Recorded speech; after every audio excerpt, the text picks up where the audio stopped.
It was at this moment that he knew. He f***ed up. Hello YouTube and welcome to my new challenge. For today's video, I'm doing another level 1 only challenge. The strategy I'll be using was inspired by a Pokemon World Champion named Stop Talking Woman, no wonder you're single. The game starts with 3 great gifts, our rivals. Meet N, O, and P, because I too can be lazy. 1 evil TEDx talk for aspiring children later, and we're off to face our first challenge. We head to the first town, and it's a great thing we can trade between Pokemon Black 1 and 2, so we have access to better movesets. Now, one of you might ask, aren't you only allowed to trade after the first badge? So I'll pretend I didn't hear that. Alright, let's break down the strategy. I start with Skitty that holds Quick Claw and only knows Assist. In case you haven't watched my single level 1 challenge, Assist allows me to use moves from other Pokemon in my Pokemon party. I want it to land on Skill Swap. Skitty is one of the very few Pokemon that has the ability Normalize. This ability makes any attack used by the owner a normal type. Believe it or not, once I make this swap, the fight is over for him. He just doesn't know it yet. I then switch to my Ghost type Pokemon Yamask. Ghost types are immune to normal attacks, and now any move his Lollipop uses is considered normal. This switches the battle to what feels like a long therapy session that you're forced to sit through as other people vomit out their feelings. Next thing I do is use Curse to deal damage to his Pokemon. I have the item Leftovers, so I'll be able to recover by the time he goes down. Okay, so this is good so far, but what do I do with the rest of the enemy's team? Well, I use the move Roleplay. This will make my Yamask copy Lollipop's ability, which is Normalize.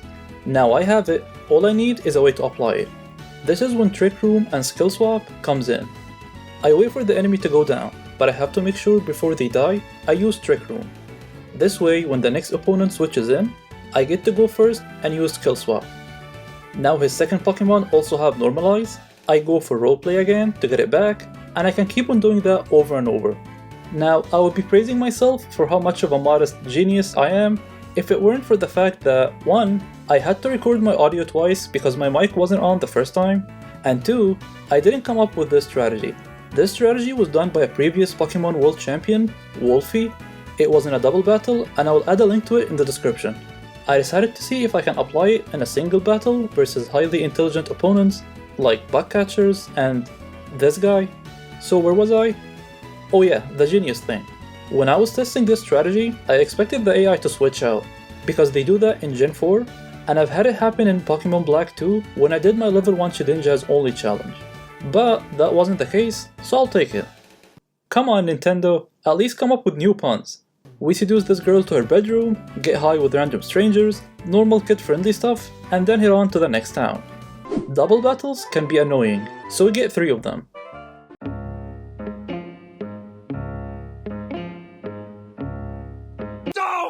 I found a hidden rare candy on my way.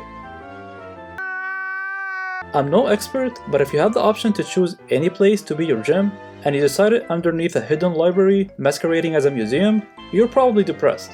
But that is just me, you know? I like unusual things, like the sun and breathing.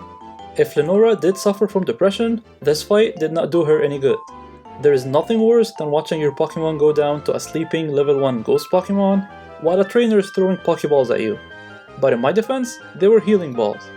In case you didn't watch my last challenge, you can waste your turn by throwing a Pokeball. This doesn't consume the Pokeball and saves your power points. I don't need this badge. We have 3 important sections coming up. This is a fight with O. This is a fight with P. This is a fight with N.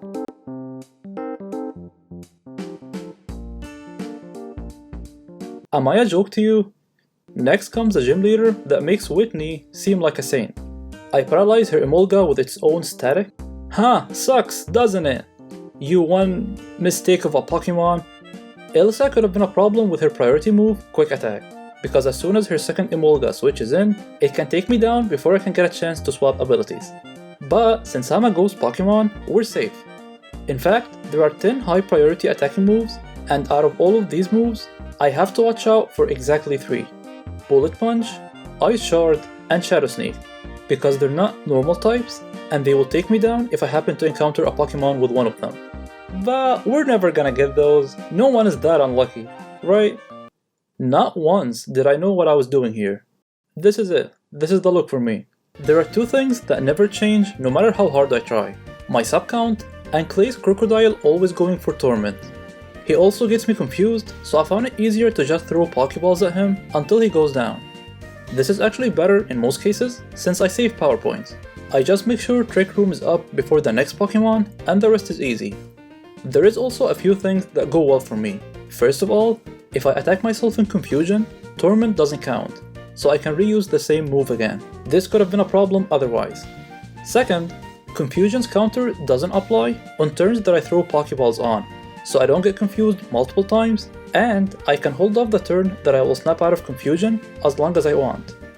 If there's anything I learned from this game, it is to always stick the landing. Next is Kyla, another easy gym without any challenges. I was glad to catch a break this time because she has Aerial Ace and I always hated this gym for it in all of my previous challenges. Ah, please stop! It's you who suck. At this point in the game, I'm getting harassed by the rivals that I'm starting to feel like a Disney princess.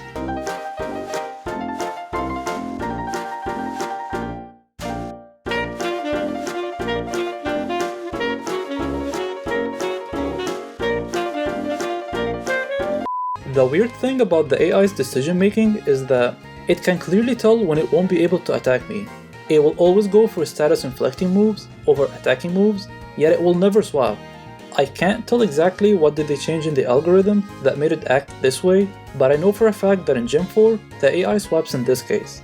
I think at this point it's safe to say that we broke the game, because there is no way the AI is that dumb. Or maybe level 1 is too high for them. Again, the original strategy was by Wolfey. I watched some of his videos and he seemed like a really nice person, so definitely check out his channel. Alright, I'm here to make puns and kick some ass. And I'm all out of puns.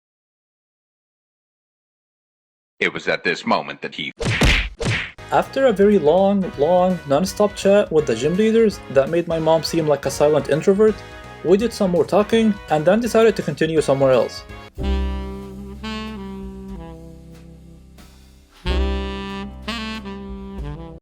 I can do that. Drayden's Dragon Pokemon have some of the best abilities that always cause me trouble with my level 1 challenges. Things like Rough Skin or Mold Breaker, which ignores abilities. Luckily I get rid of them before they get a chance to use it, and that made this battle a simple one. I take down his entire team of exactly 3 Pokemon before I receive the final badge. We now have all 8 badges, and finally comes the moment I've been waiting for. Throwing Master Ball at people's faces. I like to challenge the Elite Four from easiest to hardest, but they all have the potential of a climbing fish, so I rolled the Magic 8 Ball. That's actually not true, some of them are difficult, and I had to come up with several changes. Marshall is a fighting type, so he's already at a disadvantage. I like how the AI is smart enough to know when Curse will kill before it decides to heal it. If a Pokemon has odd health, it won't heal it until it goes down to 1 HP. If only they used that IQ to just, switch. Again, not complaining. We take down his last Pokemon, level up to level 1, and get ready to wake up Caitlyn. Let me go over the steps and moves that I have to follow one more time. The idea is to make sure I never lose Normalize at any point during the battle, once I get it from Skitty on the first turn. So either I should have it, the opponent, or both of us. The second thing is to make sure the opponent never attacks without it. If they get one hit without having Normalize, I lose. It's usually straightforward unless I get confused, or if I expect the Pokemon to get healed, I'll have to adjust when I use Trick Room. There are other cases that can break my strategy, and this is when we start to see them. Starting with Chantal. While Ghost Pokemon are immune to normal attacks, they're not immune to status moves. So any status move that applies status condition will still affect me. This is why a move like Will-O-Wisp can be a problem. I had to use a second Yamask, because Chantal's Cofagrigus gets me burned with Will-O-Wisp. Switching to a second Yamask is not a problem as long as the enemy has Normalize. The downside to this workaround is that it makes landing skill swap on assist harder, but nothing that a few resets won't fix. Once I take her Cofagrigus down with my Yamask not burned, the rest is easy. Her Golark has Curse himself and she uses it against me, but thanks to my low max HP, I don't take that much damage from it and I can survive long enough to take her last Pokemon down. One last Elite Four member remaining, and compared to Chantal, Grimsley was an easy fight. The status moves that he has are Sand Attack and Attract, so nothing to worry about. There goes the last easy fight in this challenge, because things are about to take a turn, and not for the better. I'm not sure if you noticed, but you have a castle growing out of your building. Things get really difficult with the next two battles. First of all, I had to get rid of my Master Ball. Stupid legendary. Next is N, and he has a legendary Pokemon, a priority attack Aqua Jet, status moves, and a Pokemon that is worse than all of those combined. So I had two options: give up, join the Arbalding community, and call it a day, or try to come up with something that helped me beat him. Of course you can guess what I did. He starts off with his legendary. I don't use mine, in fact I don't even want it on my team because that will affect assist and I can't have that. I swap my ability as usual and then switch to Yamask. Now pay attention to the next few turns because there will be a lot of swapping and ability changing. With my Yamask, I go for Curse, wait for it to heal until he wastes his healing item. They only heal once in these battles. Then switch to my second Yamask. This one still has the same moveset, but a different health item, which is Focus Sash. So after I take down his first Pokemon, I can survive his Carcosta's priority move, Aqua Jet. I swap abilities and his Carcosta is no longer a threat. One problem's down, but that's the easy part, we're still not done yet. I swap back to my first Yamask, and I still need to keep the second one alive because the worst part is yet to come. His Archeops is next. This one is not a problem. The one after it, however, is. After I use Curse on Archeops, I switch back to my second Yamask. With what I just did, Normalize is now gone. I don't have it, and I won't use Roleplay. I will however use Trick Room on the last turn before Archeops die. Now watch what happens next. I will let him take me down with Night Slash. Why is that? Because that's not his Cling Clan, that's his Zoroark with the ability Illusion, which is one of the abilities that Skill Swap fails against. So what did that do? Yamask ability is Mummy, which is an ability that transfers over when the Pokemon is hit with a contact move. Now his Zoroark has Mummy instead, and I finally get rid of Illusion. Now what? Remember when I used Trick Room before his Archeops died? Now if I bring out a second Skitty with Assist, I can try and go for Skill Swap to give him Normalize. The problem here is that if I don't get it, I will have to do all of that all over again. But since you're watching it, that means I got it. One of the reasons this was my best option is because Assist can't call another Assist. So by adding a Skitty with Assist, I don't add another move that it can go for. Still, the chances of getting Skill Swap was 40%, which is terrible, but better than giving up. His Cling Clank's metal sound attack animation makes it seem like he attacks me. That was one mini heart attack which I was not expecting. I thought after finally getting this far, there was something that I missed. The rest of the battle is easy, as I keep hitting him with my balls. You know what I mean. We take him down.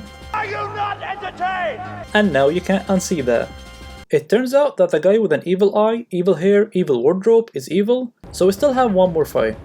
And his theme music is so bad, he almost took out his second eye.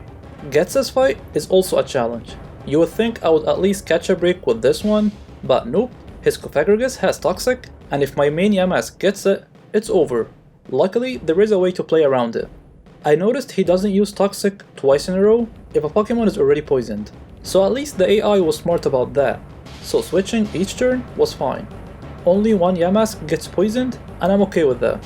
Now I'll just wait for him to go down to Curse, but I make sure Trick Room is up before that happens. I bring my second Skitty and go for Assist on his second Pokemon. Once I get Skill Swap, the fight is no longer a threat.